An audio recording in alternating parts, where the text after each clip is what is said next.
পৃথিবীর সবচেয়ে সহজ কাজ কি? আমার এক শিক্ষক বলেছিলেন পড়াশোনা। কারণ তুমি টেবিলে বসবা আর পড়াশুনো করবা। ব্যাপারটা সিম্পল মনে হলেও অনেকের কাছে এই পড়াশুনো করাটাই অনেক কঠিন মনে হয়। কিন্তু আদতে কি কঠিন হওয়া উচিত?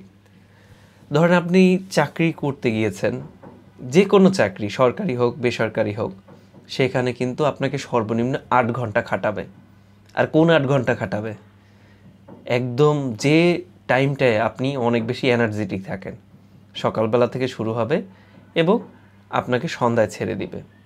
তারপর আপনার শরীরে, আপনার মস্তিষ্কে তেমন কিছুই থাকবে না অন্য কোনো কাজ করার, আপনি টায়ার্ড থাকবেন।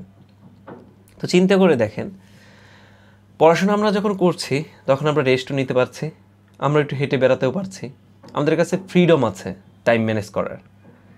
এখনই যদি আমরা এমন একটা কাজ, যে কাজটা আসলে কেউ পুশ করছে না, নিজের ফ্রিডম আছে, নিজের মতো করেই করতে পারছি, সেই কাজটাই আমরা ভালো মতো করতে পারছি না, তাহলে আমরা যখন চাকরি করতে যাব সেই চাকরিটা কি কোয়ালিটিফুল আমরা এফোর্ট দিতে পারবো? আমাদের সর্বোচ্চ দিয়ে কি সেই চাকরিটা করতে পারবো? মনে হয় না।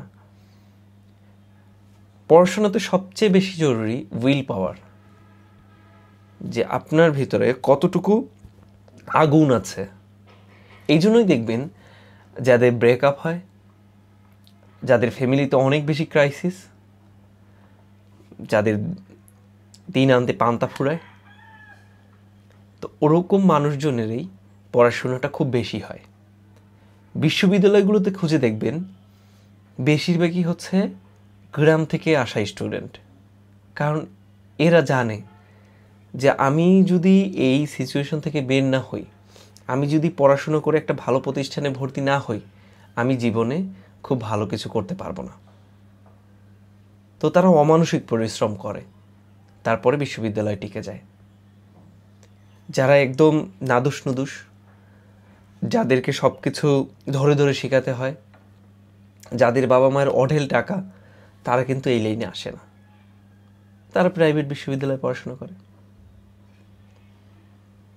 তাই আপনাদেরকে জানতে হবে যে এই পড়াশোনাটা আমাদের জন্য কতটা জরুরি। যেহেতু আমাদের কোনো বস নেই, আমাদের নিজেদেরকেই নিজেদের লাইফের বস হতে হবে। এখন আসি, আপনার আসলে কতটুকু পড়া দরকার। দেখেন, আপনি যদি আপনার অনার্স মাস্টার্স কমপ্লিট হয়ে যায়, আপনার আর যদি কোনো হাতে কাজ না থাকে, আপনার অবশ্যই মিনিমাম প্রতিদিন 8 ঘন্টা টেবিলে থাকা উচিত। এই 8 ঘন্টা যদি আপনি টেবিলে না থাকতে চান বা না পারেন, তাহলে আপনি অথর্ব একটা মানুষ, যে মানুষটা কেরিয়ারে কোথাও গিয়েও ভালো করতে পারবে না। 8 ঘন্টা পরিশ্রম করার মানসিকতা অবশ্যই আপনার মধ্যে ডেভেলপ করতে হবে। সেটা আপনি টেবিলে করেন অথবা আউটসাইডে কোনো জায়গায় করেন, তাহলেই আমাদের জীবনের যে উন্নতিটা সেটা হবে।